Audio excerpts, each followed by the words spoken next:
안녕하세요, 여러분. 고다주입니다. 여러분은 배우자의 부모님께 얼마까지 드려보셨나요? 10만 원? 100만 원? 아니면 1000만 원? 오늘 사연의 주인공은요, 지난 10년 동안 그 액수를 단 한 번도 세어본 적이 없었다고 해요. 그런데 지난달 결혼기념일 저녁, 시어머니에게 걸려온 전화 한 통 때문에 처음으로 그 숫자를 하나하나 계산해보게 됐다고 합니다. 그리고 바로 그날 밤, 10년의 결혼 생활을 통틀어 가장 큰 결심을 내리게 되셨다는데요. 과연 어떤 사연일지 지금부터 함께 들어보실까요? 혹시 이 사연 끝까지 궁금하신 분들은 잠깐 구독 버튼 눌러주시고 들어주세요. 그럼 이제 그날의 이야기를 들려드리겠습니다. 안녕하세요. 제 이름은 김민서입니다. 평범한 직장에 다니며 남편과 단란한 가정을 꾸리고 사는 어디서나 볼 수 있는 평범한 대한민국 아내예요. 돌이켜보면 신혼 초에는 정말 행복했습니다. 남편 지훈 씨는 다정하고 성실한 사람이었고 저희는 작은 원룸에서 시작해서 하나씩 살림을 늘려가는 재미로 살았습니다. 주말이면 손잡고 동네를 산책하고 월급날이면 작은 케이크 하나 사서 자축하곤 했죠. 결혼식 날 남편은 제 손을 꼭 잡고 평생 너만 보고 살겠다고 약속했었습니다. 그때까지만 해도 저는 시댁과의 관계도 그저 여느 부부들처럼 무난하게 흘러갈 거라 믿었습니다. 하지만 시간이 지날수록 그 평범한 행복 위로 조금씩 그림자가 드리우기 시작했습니다. 이야기는 지난달 제 결혼기념일 날로 거슬러 올라갑니다. 오랜만에 남편과 분위기 좋은 식당을 예약해서 메뉴판을 보고 있었어요. 참 행복한 날이었죠. 그런데 가방 속에서 휴대폰이 징징 울리기 시작하더라고요. 화면을 보니 시어머니였습니다. 불길한 예감은 틀리지 않더군요. 어머니가 보낸 문자에는 뜬금없이 이번 달 제 보너스 금액을 묻는 질문이 적혀 있었습니다. 불과 2주일 전에도 시아버지가 친구들과 골프 치러 가신다며 쓰신 카드값 500만 원을 저희가 겨우 막아드렸는데 말이죠. 화면을 보고 있는데 숨이 턱 막혔습니다. 맞은편에 앉은 제 남편 지훈 씨는 미안한지 연신 물만 들이키며 제 눈치를 살피더군요. 손가락을 초조하게 톡톡 두드리는 남편을 보며 저는 슬그머니 휴대폰을 뒤집어 놓았습니다. 지난 10년의 결혼 생활 동안 반복되어 온 이 패턴이 오늘도 똑같이 되풀이되고 있었습니다. 겉보기에는 저희 부부는 참 유복해 보였습니다.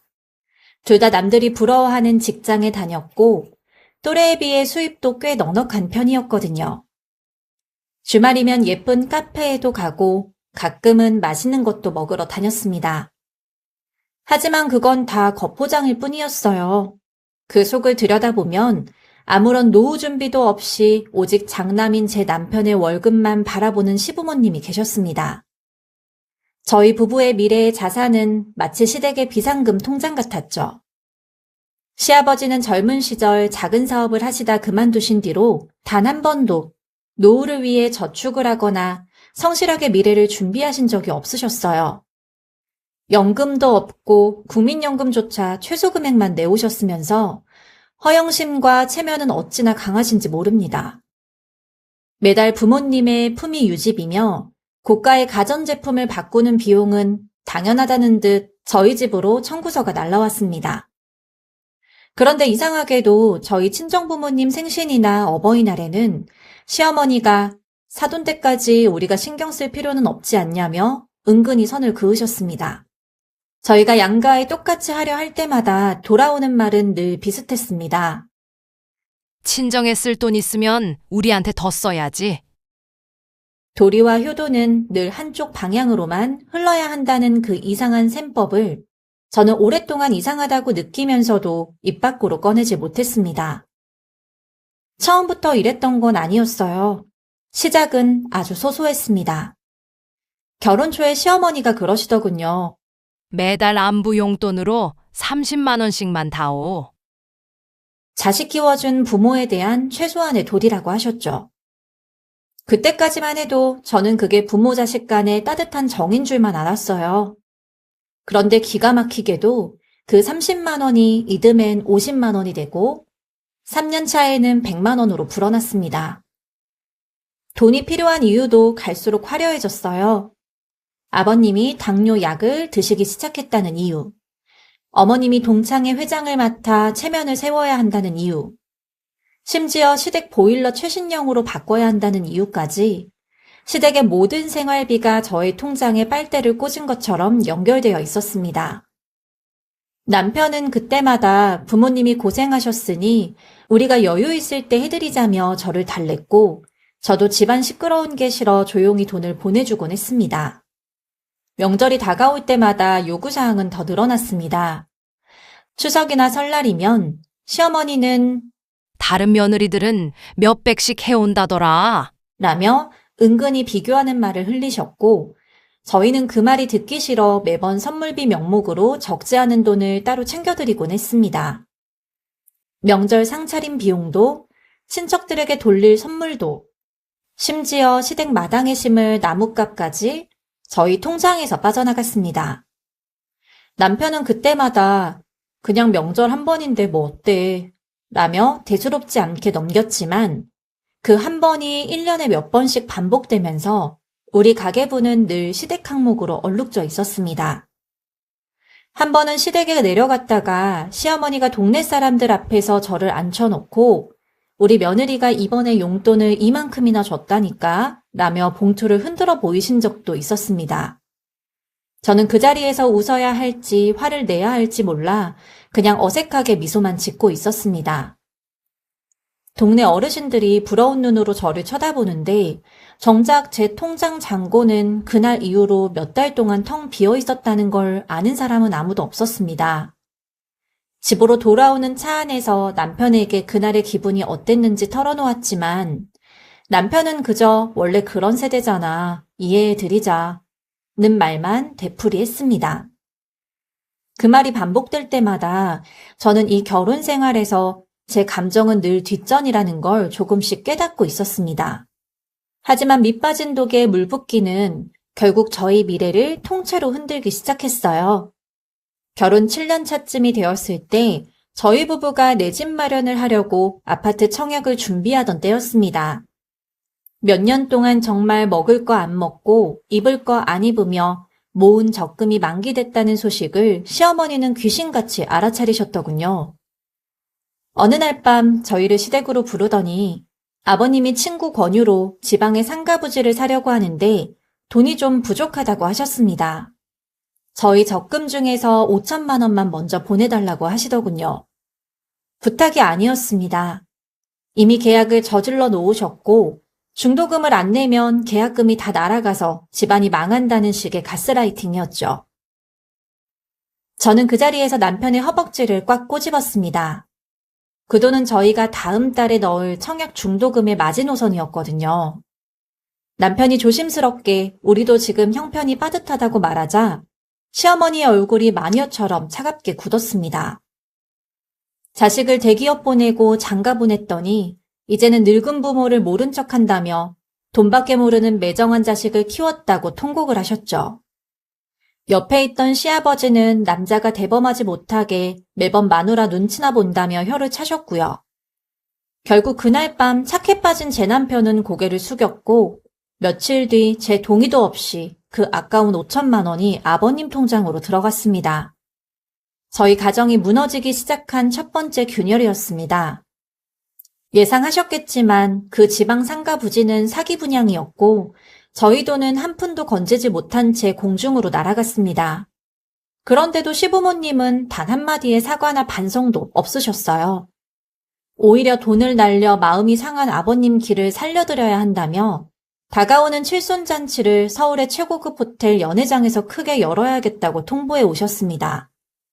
친척들과 예전 사업 파트너들을 다 불러서 무너진 체면을 세워야 한다는 거였죠. 그 억소리 나는 비용 역시 고스란히 저희 몫이었습니다. 남편은 미안하다며 이번 한 번만 부모님 체면 세워드리면 앞으로는 정말 정기 용돈 외엔 절대 돈 안 쓰겠다고 손이 발이 되도록 빌었습니다. 저는 결국 그 부탁을 들어주기로 했습니다. 그리고 얼마 지나지 않아 또 다른 일이 있었습니다. 시어머니가 갑상선에 혹이 생겨서 수술을 받아야 한다며 병원비 300만 원을 요청하신 적이 있었어요. 저희는 걱정스러운 마음에 두말 없이 돈을 보내드렸습니다. 그런데 몇 달 뒤 시누이가 무심코 흘린 말에 저는 말문이 막혔습니다. 어머니가 그때 병원이 아니라 피부과에서 얼굴 리프팅 시술을 받으셨다는 거였어요. 갑상선 수술이라는 건 애초에 존재하지도 않았던 겁니다. 남편에게 확인해보니 남편도 그 사실은 전혀 모르고 있었습니다. 그날 이후로 저는 시어머니가 하시는 말씀을 있는 그대로 믿지 않게 되었습니다. 하지만 제 착각이었어요. 한번 꽂힌 빨대는 절대로 스스로 빠지는 법이 없더라고요. 시부모님의 요구는 갈수록 대담해졌습니다. 남편은 결혼 전부터 월급카드를 어머니께 맡기던 버릇이 있어서 결혼 후에도 보너스 날짜나 연봉 인상 내역을 시어머니께 시시콜콜 말하는 나쁜 습관이 있었습니다. 어머님은 수시로 남편에게 전화를 걸어 너희는 대기업 다녀서 성과급 펑펑 받는다며? 이 늙은이들은 겨울에 난방비 아까워 벌벌 떨고 산다. 라며 은근히 죄책감을 심어주셨죠. 결국 저희가 10년 동안 밤낮 없이 일하며 모은 돈의 대부분은 저희 자산이 되지 못하고 시댁의 허영심을 채우는 비용으로 흔적도 없이 증발해버렸습니다. 그리고 결정적인 사건이 이번 달 초에 터지고야 말았습니다. 시아버지가 무리하게 외제차를 리스로 계약하시고는 첫 달 리스료와 보험료 고지서를 저희 집으로 쓱 밀어넣으신 겁니다. 늙은이도 부드러운 차를 타야 허리가 안 아프다는 황당한 핑계를 대시면서요.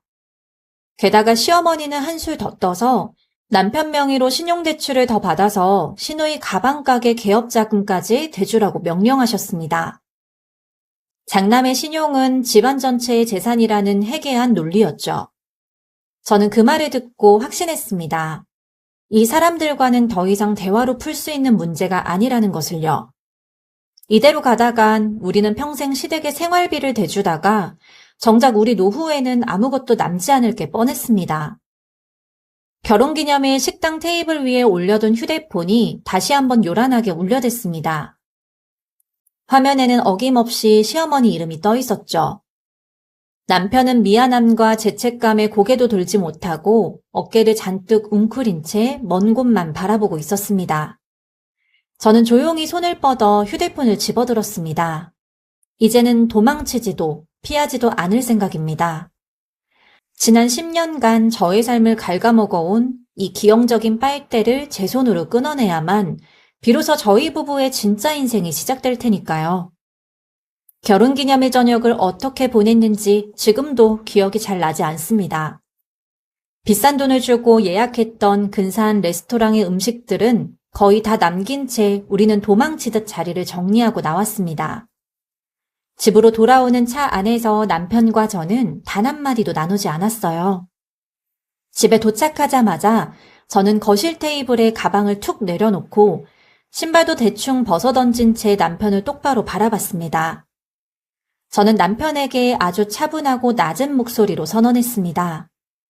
이번 달부터 아버님의 외제차 리스료는 물론이고 시누이의 가방 가게 개업 자금을 위한 신용대출은 절대로 해줄 수가 없다고 말이죠.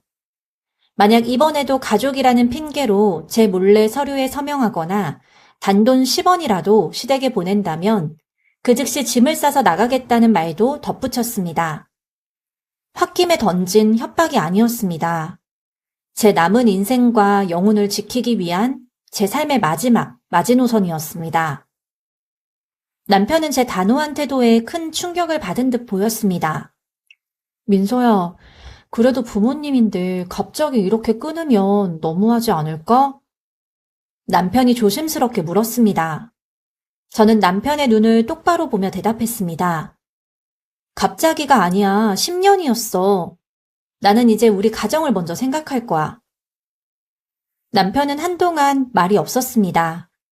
제 눈빛과 어조가 이전의 10년간은 완전히 다르다는 것을 알아챈 남편은 손을 부들부들 떨며 결국 시어머니께 전화를 걸었습니다. 정적만 흐르는 거실의 스피커폰 너머로 들려오는 시어머니의 목소리는 당당함을 넘어 아주 뻔뻔한 활기로 가득 차 있었습니다.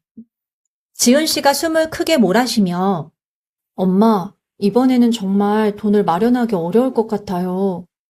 라고 말하자마자 수화기 저편 분위기가 단숨에 싸늘해지더군요. 시어머니는 곧바로 날카로운 비명을 지르며 모든 화살을 제게 돌리셨습니다. 욕설에 가까운 비난이 이어지자 저는 더 이상 들을 가치도 없다고 판단해 남편의 손에서 휴대폰을 빼앗아 그대로 통화 종료 버튼을 눌러버렸습니다. 그리고 그 자리에서 시어머니의 번호를 수신 차단 목록에 올렸습니다. 다음 날부터 시댁의 공세는 제 상상을 완전히 초월했습니다. 제 번호가 막히자 시어머니는 남편이 다니는 회사 앞으로 찾아와 퇴근길을 막아섰습니다. 남편의 직장 동료들이 지나다니는 로비 한복판에서 대기업 다니는 아들이 늙은 부모를 굶어 죽이려 한다며 주저앉아 통곡을 하셨답니다. 지훈 씨는 얼굴이 흑빛이 된 채 어머니를 겨우 달래서 택시에 태워 보냈다고 밤늦게 제게 고백하며 한숨을 쉬었습니다. 시어머니뿐만이 아니었습니다. 신우이는 제 개인 SNS 계정을 찾아내 제가 과거에 올렸던 사진마다 찾아다니며 댓글을 달기 시작했습니다.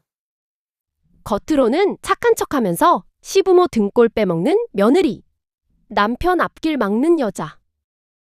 라는 식의 댓글이 하나둘씩 쌓여갔습니다. 게다가 시댁 일가 친척들이 모두 모여있는 단톡방에는 저희 부부가 늙고 병든 부모를 내팽겨친 폐륜아들이라며 사실과 다른 이야기가 퍼졌습니다. 친척 어른 몇 분께서는 그렇게 독하게 살면 벌 받는다. 는 식의 훈계 문자가 전송되기 시작했을 때 저는 오히려 머리가 차갑게 맑아지는 것을 느꼈습니다. 10년 동안 며느리로서 쌓아온 노력이 이렇게 쉽게 매도당한다는 사실이 결심을 더 확고하게 만들어줄 뿐이었습니다. 사실 그 무렵 저는 회사에서도 정신을 차리기 힘든 상태였습니다. 밤새 걸려오는 전화와 문자 때문에 잠을 설치고 출근하는 날이 이어졌고 회의 중에도 휴대폰이 울릴까봐 무릎 위에 손을 올려놓고 신경을 곤두세우곤 했습니다. 한 번은 화장실에서 몰래 눈물을 훔치다가 동료에게 들킨 적도 있었어요. 그 동료는 아무것도 묻지 않고 그저 어깨를 다독여 주었는데 그 짧은 위로가 오히려 저를 다시 정신 차리게끔 만들었습니다. 이대로는 안 되겠다. 회사 일까지 무너지면 정말 끝이다 싶었습니다. 그 며칠 사이 저는 처음으로 지난 10년간의 가계부와 계좌 내역을 전부 꺼내 하나하나 계산해 보았습니다. 매달 나간 용돈, 명절 비용, 상가 부지 사기 사건의 5천만 원, 칠순 잔치 비용, 크고 작은 명목의 지원금까지 전부 더해보니 어림잡아 1억 5천만 원이 넘는 돈이었습니다. 숫자로 눈앞에 펼쳐놓고 보니 오히려 헛웃음이 나왔습니다. 이 돈이면 저희 부부는 진작 내 집 마련을 하고도 남았을 금액이었습니다. 저는 더 이상 이 뒤틀린 인간들과 감정적으로 소모전을 벌이지 않기로 마음먹었습니다. 말로 해서 통할 사람들이 아니라는 걸 뼈저리게 깨달았으니 이제 오직 행동만으로 보여줘야 했죠. 가장 먼저 한 일은 남편의 급여 통장과 OTP 카드, 그리고 모든 금융 보안 체제를 제 명의와 관리하에 완전히 회수하는 일이었습니다. 은행을 방문해 남편의 공인인증서 비밀번호를 전부 바꾸고 시댁으로 연결되어 있던 모든 자동이체 내역을 찾아내어 해지 처리했습니다. 무엇보다 가장 컸던 것은 시아버지가 지훈 씨의 명의로 발급받아 마음대로 긁고 다니시던 신용카드에 가족카드 결제 기능을 완전히 정지시킨 일이었습니다. 계좌와 카드 내역을 정리하던 중 저는 낯선 항목 하나를 발견했습니다. 매달 같은 요일, 같은 시간대에 빠져나가던 동창의 회비라는 지출이었어요. 금액도 매번 똑같았고 결제 장소는 놀랍게도 시댁에서 차로 2시간 넘게 떨어진 지방의 한 리조트였습니다. 처음에는 단순한 취미생활이겠거니 넘기려 했습니다. 그런데 우연히 달력을 넘겨보다가 그 결제 날짜들이 전부 시아버지가 지방 출장을 가신 날들과 겹친다는 걸 알아챘습니다. 그러던 어느 날 시누이가 술에 취해 전화를 걸어 뜬금없이 이런 말을 했습니다. 언니, 나 요즘 엄마가 이상해. 자꾸 모르는 아저씨한테 전화가 오고 어디 갔다 왔냐고 물어보면 화만 내. 저는 그 말을 듣고도 대수롭지 않게 넘기려 했지만 남편은 그날 밤 늦게까지 잠을 이루지 못했습니다. 그로부터 얼마 지나지 않아 남편은 결국 직접 확인해 보기로 했습니다. 마침 시어머니가 두고 가신 낡은 태블릿에 자동으로 로그인이 되어 있던 메신저를 통해 남편은 어머니와 어떤 남자 사이에 오간 대화를 보고 말았습니다. 동창 사이라기엔 지나치게 다정한 말투였고 함께 찍은 사진 속 배경은 분명 그 지방 리조트였습니다. 남편은 그 자리에서 한참을 아무 말도 하지 못했습니다. 이 사실을 알게 된 시아버지는 크게 분노하셨고 그날 밤 시댁에서는 큰 소동이 벌어졌다고 합니다. 시누이에게 전해 들은 이야기로는 어머님이 그동안 유독 돈에 집착하며 이런저런 명목으로 저희에게 돈을 요구했던 것도 어쩌면 그 관계를 유지하기 위한 비용이었을지 모른다는 이야기가 나왔다고 했습니다. 사실관계를 저희가 확인할 방법은 없었지만 적어도 한 가지는 분명했습니다. 저희에게 그렇게 당당하게 도리와 효도를 요구하던 분이 정작 본인의 결혼 생활에는 그만큼 떳떳하지 못했다는 것이었습니다. 남편은 그날 이후로 눈에 띄게 달라졌습니다. 부모님 말이라면 무조건 따라야 한다고 믿었던 예전의 모습은 더 이상 보이지 않았습니다. 엄마 아빠가 어떤 사람들인지 이제 제대로 알겠어. 나지막히 말하던 남편의 목소리를 저는 아직도 잊지 못합니다. 저 역시 그 일을 겪으며 여러 생각이 들었습니다. 그동안 저희 부부가 그토록 지키려 애썼던 가족의 도리라는 게 정작 그 말을 가장 많이 하던 사람에게는 별 의미가 없었다는 사실이 허탈했습니다. 동시에 가족이라는 게 단순히 형식이나 명분만으로 유지되는 게 아니라는 것도 다시 한번 깨달았습니다. 저와 남편 사이에도 앞으로 크고 작은 위기가 있겠지만 적어도 서로에게 솔직하고 서로를 우선순위에 두는 관계를 만들어가겠다고 다짐한 것도 그 무렵이었습니다. 돈줄이 한순간에 완전히 막혀버리자 시댁은 말 그대로 발칵 뒤집어졌습니다. 시어머니는 급기야 제 친정부모님께 전화를 걸어 딸 교육을 어떻게 시켰냐며 온갖 악담을 쏟아부었습니다. 친정아버지는 그 전화를 옆에서 같이 들으시고는 온몸을 부르르 떠시며 제게 전화를 주셨습니다. 아버지는 화를 내는 대신 아주 가라앉은 목소리로 말씀하셨습니다. 민서야, 그동안 네가 이런 대접을 받으며 버텼던 거냐? 더 이상 참지 마라. 아빠 엄마는 괜찮으니 너는 당장 그 집 구석과 연결된 모든 고리를 끊어라. 저는 그동안 부모님 걱정시키기 싫어서 이런 이야기를 한 번도 제대로 꺼낸 적이 없었습니다. 그런데 막상 다 털어놓고 나니 아버지는 오히려 담담하게 그동안 얼마나 힘들었냐며 제 마음을 먼저 살펴주셨습니다. 친정 부모님의 그 단호한 지지는 제게 거대한 방패가 되어주었습니다. 그 주 주말, 시댁 식구들은 마침내 이성을 잃고 저희 집 앞까지 찾아왔습니다. 도어락을 부술 것처럼 거칠게 두드리며 배를 눌러댔죠. 인터폰 화면을 보니 시어머니와 시누이가 성난 얼굴로 서 있었습니다. 얘, 이문 아니었니? 이렇게 사람을 무시하는 법이 어딨어? 복도의 시어머니의 목소리가 쩌렁쩌렁 울렸고 옆집 문이 살짝 열리는 소리도 들렸습니다.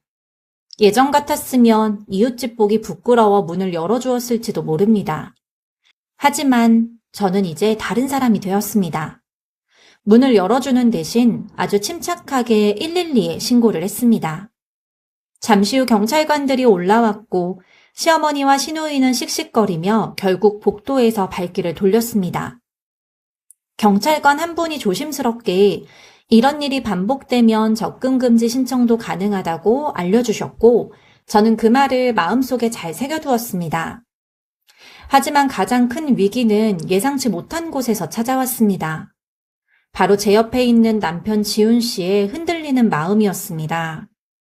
시댁 식구들이 돌아간 텅 빈 거실에서 남편은 머리를 쥐어뜯으며 안절부절 못하고 서성거렸습니다. 그러더니 슬그머니 제 눈치를 보며 말을 꺼내더군요.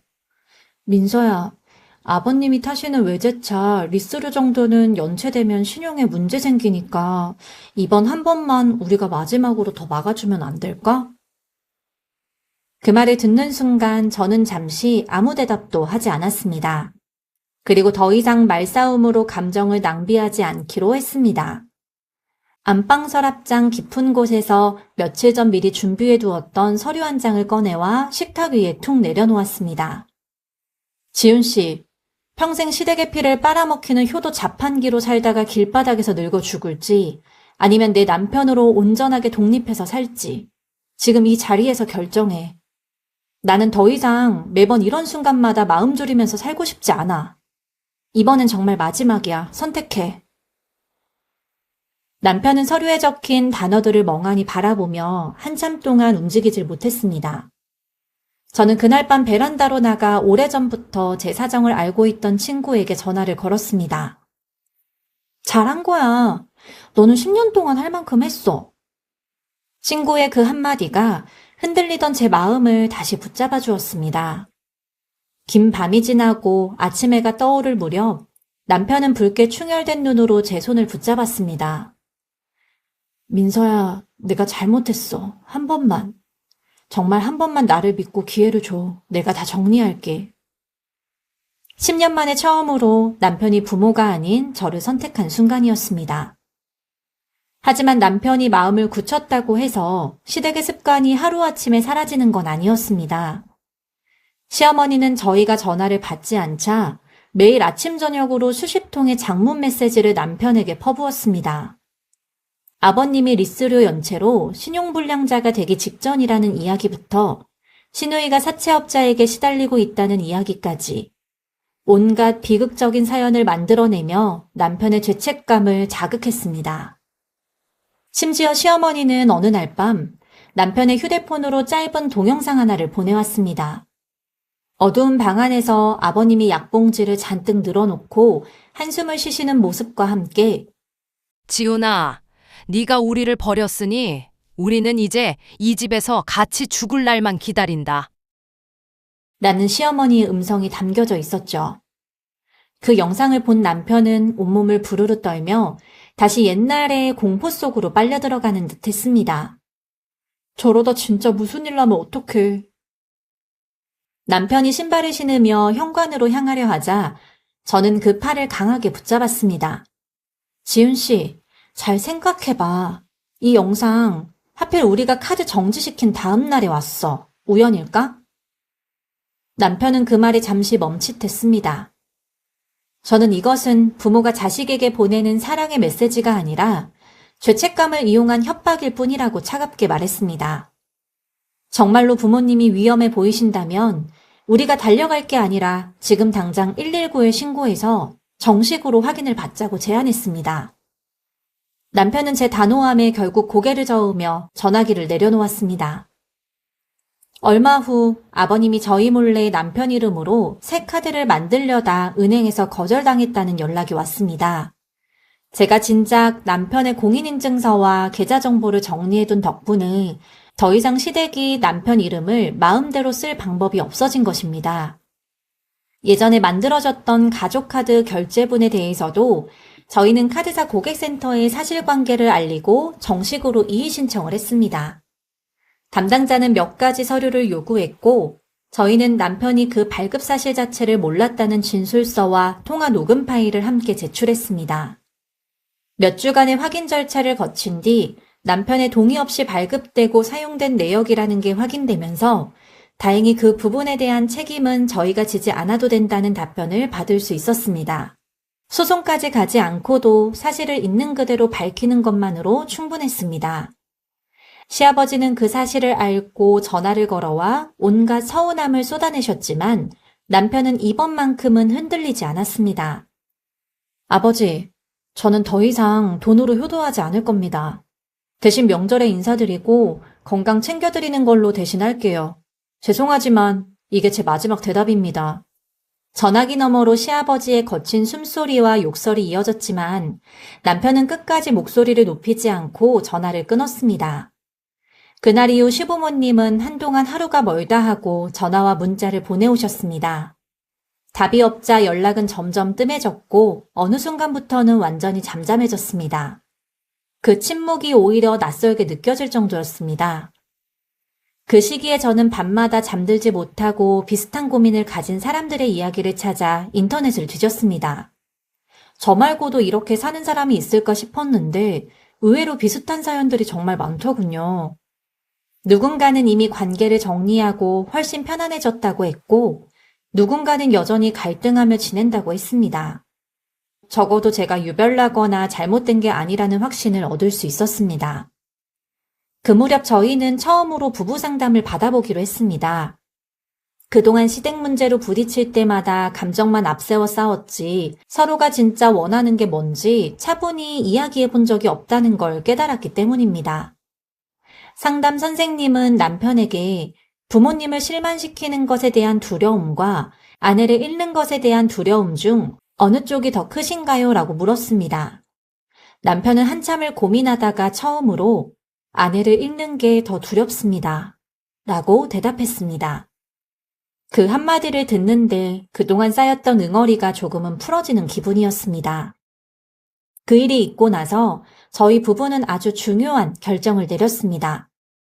더 이상 시댁과의 관계를 이어가지 않기로 한 것입니다. 남편은 부모님께 마지막으로 담담한 문자를 보냈습니다.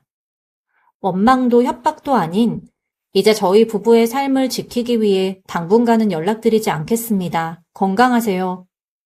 라는 짧은 글이었습니다. 그리고 저희는 시댁 식구들의 번호를 모두 차단하고 명절에도 찾아가지 않기로 했습니다. 물론 이 결정이 쉬웠던 건 아닙니다. 가장 힘들었던 시기에 저 역시 잠시 친정에 가서 며칠을 지낸 적도 있었습니다. 남편과 완전히 갈라서려 했던 건 아니었지만 서로 숨 돌릴 시간이 필요했습니다. 그 며칠 동안 남편은 매일 저녁에 전화를 걸어 그날 있었던 일들을 담담하게 전해주었고 저는 그 통화를 통해 남편이 정말 달라지고 있다는 걸 조금씩 확인할 수 있었습니다. 남편은 몇 번이고 밤에 혼자 베란다에 나가 마음을 추스리곤 했습니다. 저 역시 시부모님이 늙어가시는 모습을 알면서도 외면한다는 죄책감이 완전히 사라진 건 아니었어요. 하지만 저희는 그 죄책감을 견디는 편이 밑빠진 독에 계속 물을 붓는 것보다 우리 가정을 지키는 길이라는 걸 깨달았습니다.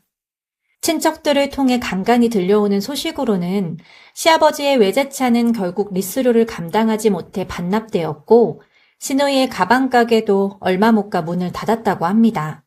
명절마다 친척들에게 전화를 걸어 자식 키워봤자 다 소용없다며 하소연을 하신다는 이야기도 들려왔습니다. 예전 같았으면 마음이 무거웠을 텐데 지금은 그 이야기가 먼 남의 일처럼 담담하게 들립니다. 시어머니의 외도 사실이 알려진 뒤로 시부모님은 한동안 별거에 들어가셨다는 이야기도 들었습니다. 시누이는 그 사이에서 이러지도 저러지도 못하며 힘들어했다고 하더군요. 한 번은 시누이가 저에게 따로 연락을 해서 언니, 엄마 아빠 일은 나도 너무 힘들어.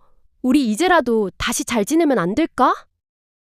라며 눈물 섞인 메시지를 보낸 적이 있었습니다. 마음이 흔들리지 않았다면 거짓말이겠지만 저는 정중하게 답장했습니다.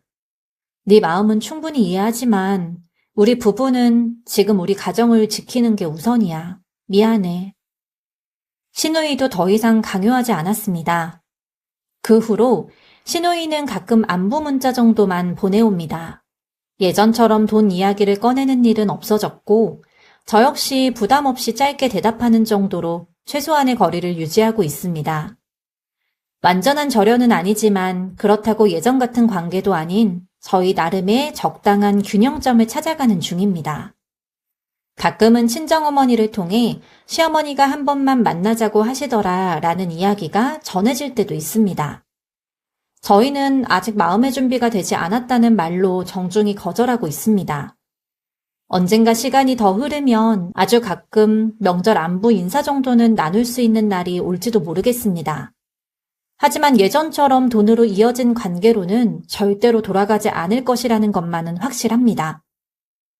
몇 달 뒤 시아버지가 남편의 회사 이메일로 짧은 편지를 보내오신 적이 있었습니다. 미안하다는 말을 어떻게 꺼내야 할지 모르겠다는 문장으로 시작하는 그 편지에는 그동안 당연하게 여겼던 것들에 대한 뒤늦은 반성이 담겨 있었습니다. 남편은 그 편지를 몇 번이고 다시 읽더니 저에게 조용히 보여주었습니다. 저희는 한참을 이야기한 끝에 답장은 하되 예전 관계로 돌아가지는 않기로 했습니다.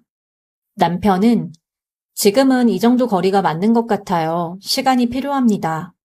라고 짧게 답신을 보냈습니다. 이렇게 반년이라는 시간이 흘렀습니다.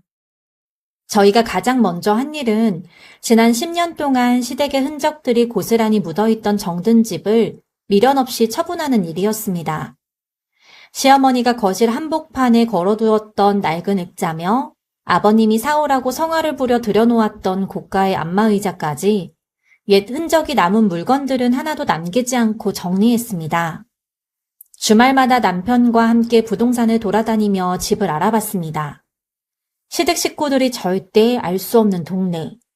오가는 길에 마주칠 일 없는 곳이어야 한다는 게 저희의 첫 번째 기준이었습니다. 몇 군데를 둘러본 끝에 저희는 오래 살던 동네에서 완전히 벗어나 서울의 조금 더 한적한 동네에 소박한 아파트로 보금자리를 옮겼습니다. 새로 이사한 집은 이전 집보다 평수는 조금 작았지만 거실 창문으로 커다란 은행나무가 보이고 하루 종일 햇살이 깊이 들어오는 아주 아늑한 곳이었습니다. 이번에는 시댁의 눈치를 보거나 그들의 취향을 맞출 필요가 전혀 없었기에 오직 저와 남편 지훈 씨 두 사람만의 취향으로 집안을 채워나갔습니다. 하얀 벽지에 따뜻한 원목 가구를 들이고 베란다에는 제가 평소에 키우고 싶었던 작은 화분들을 나란히 두었습니다. 이삿짐 정리를 모두 끝마친 첫날 밤, 텅 빈 거실에 남편과 둘이 앉아 배달해온 짜장면을 먹는데 문득 가슴속 깊은 곳에서 정체 모를 안도감과 평온함이 차올랐습니다. 무엇보다 가장 큰 변화는 제 옆에 서 있는 남편, 지훈 씨의 몰라보게 달라진 모습이었습니다. 평생을 장남이라는 굴레와 착한 아들이어야 한다는 강박증에 갇혀 부모의 꼭두각시처럼 살던 남편은 부모님과의 관계를 정리하고 나서야 비로소 온전한 성인으로 독립했습니다. 예전에는 회사에서 성과급이 나오거나 연봉이 인상되면 시어머니에게 가장 먼저 전화를 걸어 보고하느라고 안절부절 못했지만 이제는 제게 가장 먼저 보너스 명세서를 보여주며 다가오는 주말에 맛있는 것을 먹으러 가자고 장난스럽게 웃어 보입니다. 주말마다 시댁의 부름에 불려가 눈치를 보는 늘 피곤해하던 얼굴에는 어느덧 편안한 미소와 건강한 생기가 가득해졌습니다.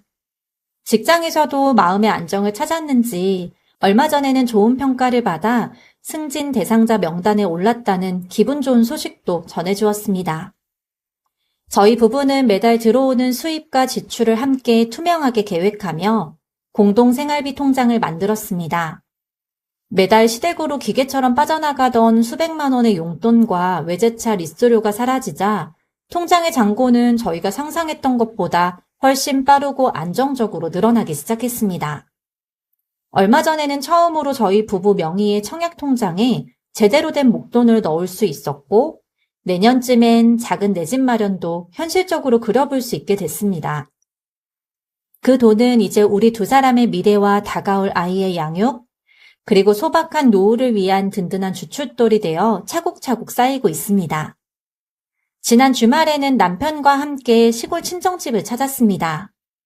아버지는 마당 평상에 저희를 앉혀두고 가마솥에 푹 고아낸 백숙을 대접해 주셨습니다. 어머니는 옆에서 상추와 깻잎을 씻어 나르며 연신 지훈 씨 밥그릇에 반찬을 얹어주셨고요. 식사가 끝난 뒤 아버지는 사위인 지훈 씨에게 조용히 다가가 술 한 잔 따라주며 말씀하셨습니다. 남자가 한 가정을 이루었다면 그 가정을 지키는 것이 가장 큰 효도이자 책임인데 이제야 제법 든든한 가장이 된 것 같아 마음이 놓인다고 말이죠. 지훈 씨는 고개를 숙이며 아버지가 주시는 술을 공손히 받아 마시며 앞으로 민서 씨를 평생 아끼고 지키며 살겠다고 엄숙하게 약속했습니다. 마당을 비추던 노을이 유독 붉었던 그날 저녁을 저는 오랫도록 기억할 것 같습니다. 저는 이번 일을 겪으며 현대사회를 살아가고 있는 수많은 부부들에게 꼭 전하고 싶은 마음의 메시지가 생겼습니다. 많은 사람들이 가족이라는 이름 앞에서 효도라는 도덕적 의무감에서 스스로의 마지노선을 무너뜨리며 상처를 받곤 합니다. 정작 그렇게 도리와 효도를 강요하던 사람이 본인의 가정을 지키지 못하고 있다는 걸 알게 됐을 때 저는 그동안 제가 지켜온 게 무엇이었는지 다시 생각하게 됐습니다. 분명한 경계선이 없는 호의는 결국 상대방에게 독이 될 뿐이며 내 가정을 깎아내리면서까지 유지하는 원 가족과의 관계는 결코 건강할 수 없다는 것을 깨달았습니다. 진정한 독립이란 단순히 부모의 품을 떠나는 것이 아니라 부당한 통제와 요구에 대해 단호하게 아니라고 말할 수 있는 용기를 가지는 것에서부터 시작됩니다. 관계를 완전히 끊는다는 게 누구에게나 정답은 아닐 수 있습니다. 하지만 적어도 저희 부부에게는 그 거리가 있어야만 비로소 서로를 지킬 수 있었습니다. 앞으로 아이가 생긴다면 할머니, 할아버지 없이 자라는 게 안쓰럽지 않겠냐는 질문도 가끔 받습니다. 그럴 때마다 저는 이렇게 대답합니다. 아이에게 필요한 건 형식적인 조부모가 아니라 불안하지 않은 부모라고요. 네, 오늘 준비한 사연은 여기까지입니다. 혹시 지금 이 시간에도 노후 준비가 안 된 부모님의 무리한 요구 때문에 홀로 소갈이하면서 눈물 짓고 계신 분들이 계실까요? 그렇다면 오늘 사연의 주인공인 민서 씨처럼 너무 두려워하지 마시고 여러분 자신의 행복을 위해 단호한 용기를 내보시길 바랍니다. 제가 진심으로 응원하겠습니다. 물론 관계를 끊어내는 것만이 정답은 아닐 겁니다. 하지만 적어도 나 자신과 내가 지켜야 할 소중한 사람을 먼저 생각하는 것, 그것만큼은 절대 잊지 않으셨으면 좋겠습니다. 여러분은 오늘 민서 씨의 사연 어떻게 들으셨나요? 만약 여러분이라면 이런 상황에서 어떤 결정을 내리셨을지 여러분의 솔직한 생각과 인생의 지혜를 댓글로 남겨주세요. 긴 시간 함께 해주셔서 감사합니다. 지금까지 고다주였습니다.